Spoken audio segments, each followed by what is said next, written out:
Here we are, guys, then. I think this is the moment of truth. Well, this is the moment of truth.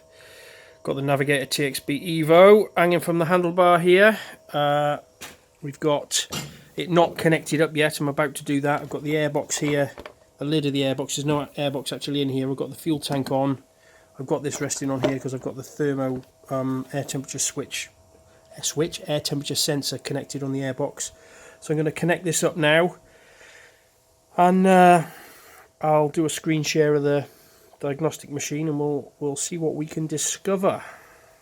Right, let's see what's going to be revealed to us. It's a motorcycle,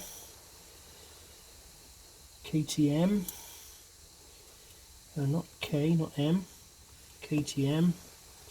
So it's an 1190 Adventure. 1190, yeah, right. Oh, this is awesome. Okay, so this is kind of exactly what I was expecting, and this is genuinely my first time in here looking at this. So I can see all the modules now. You know, I mentioned with the Axone Direct I couldn't see all the modules, I could only see petrol injection. Well, now I can see ABS, chassis management, tyre pressure and E-lock, which is, yeah, anyway. So there's another big button here which is exactly what I wanted to see. So this is global scan. So what this will do is this will scan all the modules in one sitting, rather than going in and scanning each individual module for codes and then having to disconnect and connect to the next one. This is just telling me which cable I need to be using. Let's see what the computer says. Hopefully the computer says yes. Oh, turn key to stop. Oh, look at this. This is flipping awesome. Right, so it gives you a report. So these colours, green is no fault codes, orange is fault codes in memory, and red is active fault code. So interestingly, mobiliser control unit has a active fault code, which kind of, well, that figures, doesn't it? I've got no fuel pump running. Don't know how that explains the no neutral light. So immobiliser control, let's go back out, see what we can find out. I think I mentioned earlier on, got a funny feeling might be something to do with the gear position sensor losing its, because we haven't got a neutral light. And you imagine, I think I've said this earlier, and if I haven't I'm going to repeat myself, but anyway, if you, no, I don't think I did say it, I think I cut that, I had a retake. So when you've got a gear position switch that loses its modern, how can I explain this? So modern fuel injection systems with chassis management and all the other modules going on, you used to just have, with an old school bike, you used to just have one wire for the neutral switch, and it used to earth out on a section of the selector drum when you were in neutral and put the light on the dashboard. Now that switch is a lot more complicated, and it's got connections for each gear, so the ECU knows which gear the bike is in, and one from neutral. And basically you have a reference voltage go into that switch, normally 5 volt reference, and that reference voltage is shared with a lot of other sensors. You have a reference voltage, and then you have an output voltage depending on what gear you're in. That gear position switch will output a voltage. Now what can happen is, if you go back and watch the, what was it called, Ducati Flash Dash, I think it was called, where I was programming a Ducati to re-recognise the signals coming from this gear position switch. It may be that this, for some reason, I don't know why, but it may have lost the ECU, the chassis management control unit module, may not recognise the signals it's getting from the gear position sensor. That might be the problem. Anyway, that said, let's see what's in this chassis control. Right, we're gonna be in trouble because my jump pack's going flat. I'm gonna have to, I think it's shut down because the battery's so flat. Right, let's get out of here.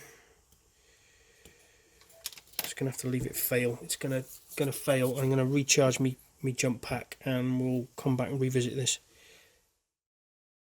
Not sure if you're getting this or not. Get the exposure. So, time for a top tip.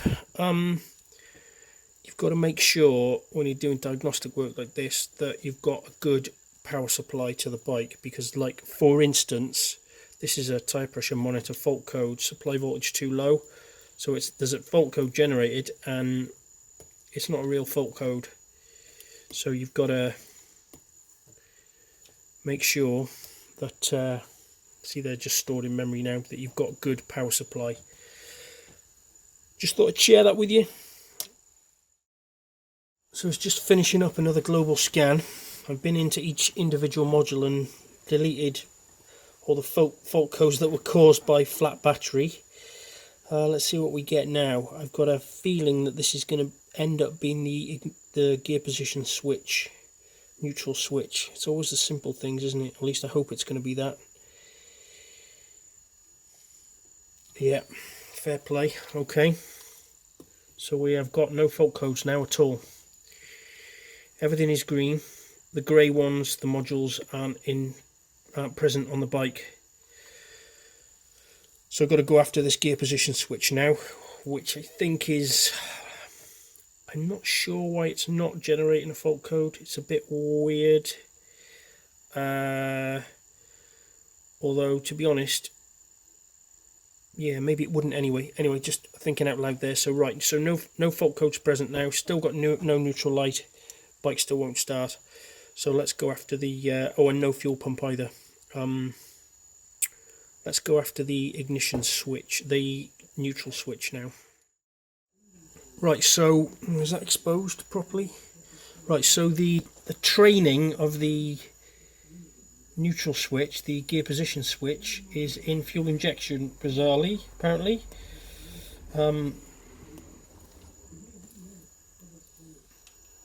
So let's go in there and see if we can find...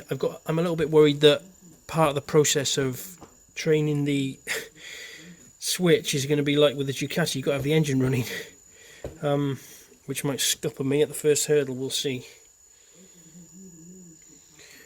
Right, so this fuel injection module's got no fault codes, which we knew. I wonder if I can see gear position sensor voltages. That's interesting, look. These must be the learnt values.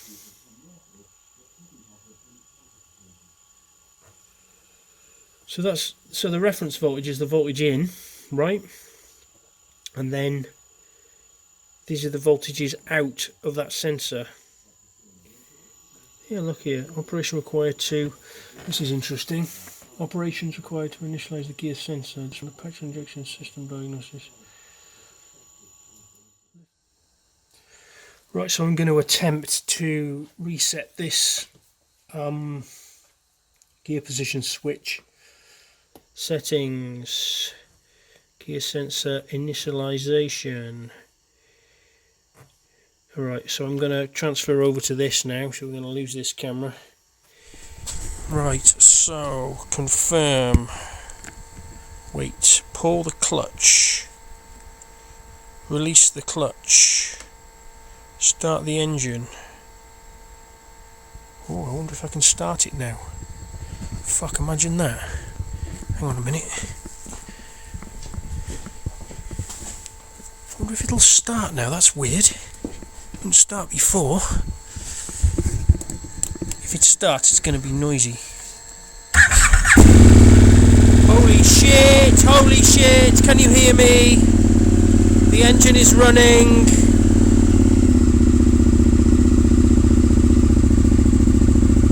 Ah, and I've got a neutral light! Holy fucking shit, guys. How bizarre is that? Fuck, let's go back to the other camera. It fucking works! And it's got a neutral light! Holy mother of God. I had to just initialise the gear position sensor. How weird is that? You would never have been able to... Oh my God, I'm going going to go and get drunk. This is amazing. Right, there'll probably be a follow-up because I want to do a load of stuff with the Dynajet kit. But that's it for tonight. I need to go and have a beer, I think, and call Benji and tell him it's running.